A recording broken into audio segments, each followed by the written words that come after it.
26/7/2026 তারিখে, হ্যাঁ, জেলা উত্তর কার্যালয় বঙ্গাইগাঁও, হ্যাঁ, বাতিছে রবীন্দ্রনাথ চৌধুরী দপ্তর উত্তর কার্যালয়, জেলা উত্তর কার্যালয় মানে আপনার ডিসি অফিস, হ্যাঁ, ডিস্ট্রিক্ট কমিশন অফিস বঙ্গাইগাঁও বাতিছে রাতি 10 বেলা, হ্যাঁ।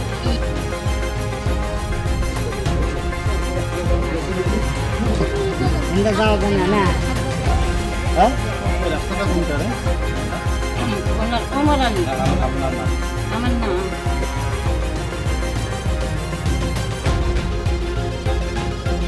মোটামুটি যেগুলো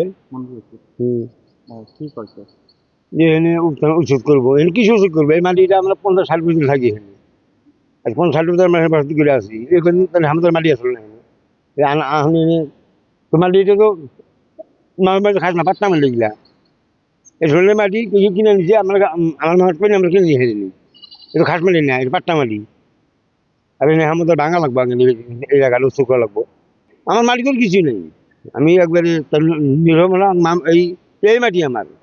মাটিটা আপনি দখল করছেন না আপনি কারোর কিনে নিন? আমি কিনে লইছি মাটি, তারপরে কিনছিলেন? আমি লইছি, এটা বহুদিন হয়ে সেই মাটা মারা গেছে, হাসেম বুলি কয়, তারপর কিনে লইছিল, বাড়ি কোথায় ছিল ওখানে? হাসেম বাড়ি এতে আছে, তো হিও জানি ইয়ার মানে ইমান দিন এটা বহুভাগ করি হয় না, মানে বিজেপি সরকার হওয়াতে আমি ভাঙবা লাগে, উচ্ছেদ করবা লাগে আমার, আমি কত দাম ওগুলো, আমি কত দাম, আমি কত থাকিম এখন, ঔষধ কি বলতো মই নাজানো, এটা কেনেকা কমাই, এটা কি হব এটা কি আমি জানো নেকি? এটা বহুত বছর ধরে আছি আমি, প্রায় 40 বছর মান হল, আমার বয়স নেই থেকে সরকার কি আমি আছো এতে, আন কি কৰিব, আন নদী ভাঙা মানুহ আমি এতে খানিক মাটি এজনৰ পৰা কিনিলে সেনে ৰৈছে, কাগজ পাতি নেওয়ার মাটি ভাঙা দিলে আর কি কৰিম,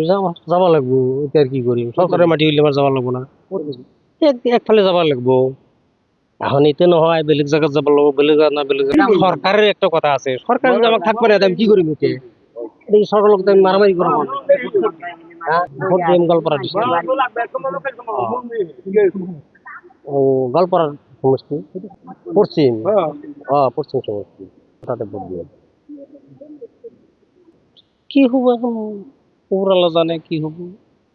এখন সরকারে কি করবে সেটা তো আমি না জানি।